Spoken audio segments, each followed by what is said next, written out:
ಸತ್ಪುರುಷ ಶ್ರೀ ದಾಂಡೇಲಿಯಪ್ಪನ ಜಾತ್ರಾ ಮಹೋತ್ಸವ ಸಡಗರ ಸಂಭ್ರಮಗಳ ನಡುವೆ ಮಂಗಳವಾರ ಸಂಪನ್ನಗೊಂಡಿತು.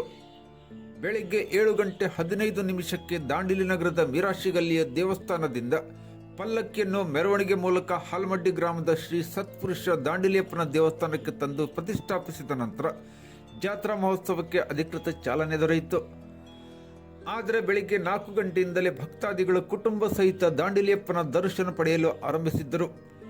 ಮೀರಾಶಿ ಮನೆತನದ ಹಿರಿಯರು, ಕಿರಿಯರು ಹಾಗೂ ಮಹಿಳೆಯರು ನಡೆಸಿಕೊಡುವ ಜಾತ್ರಾ ಮಹೋತ್ಸವಕ್ಕೆ 1 ಲಕ್ಷಕ್ಕೂ ಅಧಿಕ ಭಕ್ತಾದಿಗಳು ಆಗಮಿಸಿ ಶ್ರೀ ದಾಂಡೇಲಿಯಪ್ಪನ ದರ್ಶನ ಪಡೆದು ಕೃತಾರ್ಥರಾದರು. ಹಳಿಯಾಳ್ ರಸ್ತೆಯ 3 ನಂಬರ್ ಗೇಟ್ವರೆಗೆ ಮಾತ್ರ ದ್ವಿಚಕ್ರ ವಾಹನಗಳಿಗೆ ಅವಕಾಶ ನೀಡಿದ್ದರಿಂದ ಬಹುತೇಕ ಭಕ್ತಾದಿಗಳು ಚೆನ್ನಮ್ಮ ವೃತ್ತದಿಂದಲೇ ಕಾಲ್ನಡಿಗೆ ಮೂಲಕ 2 ಕಿಲೋಮೀಟರ್ ಸಾಗಿ ಜಾತ್ರಾ ಮಹೋತ್ಸವದಲ್ಲಿ ಪಾಲ್ಗೊಂಡರು. ರಸ್ತೆಯ ಇಕ್ಕೆಲೆಗಳಲ್ಲಿ ಹೂವು, ಹಣ್ಣು, ಕಾಯಿ, ವಿವಿಧ ಆಟಿಕೆ ಸಾಮಾನು, ಅಲಂಕಾರಿಕ ವಸ್ತು, ತಿಂಡಿ ತಿನಿಸು, ತಂಪು ಪಾನೀಯ ಸಹಿತ ಇನ್ನಿತರ ಅನೇಕ ವಿಧದ ಅಂಗಡಿಗಳು ಜಾತ್ರೆ ಉದ್ದಕ್ಕೂ ಗಮನ ಸೆಳೆದವು.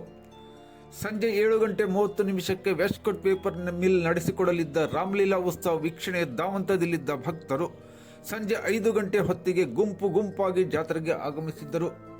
ಒಂದು ಹಂತದಲ್ಲಿ ಒಬ್ಬರನ್ನೊಬ್ಬರು ತಳ್ಳಿಕೊಂಡೇ ಜಾತ್ರೆಗೆ ಹೋಗುವಷ್ಟು ಜನಸಂದಣಿ ಸೇರಿತ್ತು. ಉತ್ತರ ಕನ್ನಡ ಜಿಲ್ಲೆ ಸಹಿತ ಹೊರ ಜಿಲ್ಲೆಗಳಿಂದಲೂ ಭಕ್ತರು ಜಾತ್ರಾ ಮಹೋತ್ಸವಕ್ಕೆ ಆಗಮಿಸಿದ್ದರು. ಡಿಎಸ್ಪಿ ಸಹಿತ 4 ಸಿಪಿಐ, 11 ಪಿಎಸ್ಐ, 35 ಎಎಸ್ಐ, 250 ಪೊಲೀಸ್ ಸಿಬ್ಬಂದಿಗಳು ಹಾಗೂ 2 ವಿಶೇಷ ವಾಹನಗಳನ್ನು ಭದ್ರತೆಗೆ ನಿಯೋಜಿಸಲಾಗಿತ್ತು. ಶ್ರೀ ದಾಂಡೇಲಿಯಪ್ಪ ಜಾತ್ರಾ ಮಹೋತ್ಸವ ಸಮಿತಿ ಸಹಿತ ಅನೇಕ ಸಂಘಟನೆಗಳು ಸ್ವಯಂ ಸೇವಕರಾಗಿ ಸೇವೆ ಸಲ್ಲಿಸಿದರು. ರಾಮಲೀಲಾ ಉತ್ಸವದ ಸಿಡಿಮದ್ದು ಪ್ರದಕ್ಷಿಣೆ ಮುಕ್ತಾಯಗೊಂಡ ನಂತರವೇ ಜಾತ್ರೆಗೆ ಬರುವ ಭಕ್ತಾದಿಗಳ ಸಂಖ್ಯೆ ಇಳಿಮುಖವಾಗತೊಡಗಿತ್ತು. ಯಾವುದೇ ರೀತಿಯ ಅಹಿತಕರ ಘಟನೆಗಳು ನಡೆಯದಂತೆ ಗ್ರಾಮದ ಶ್ರೀ ದಾಂಡೇಲಿಯಪ್ಪನ ಜಾತ್ರಾ ಮಹೋತ್ಸವಕ್ಕೆ ತೆರೆ ಬಿದ್ದಿತು.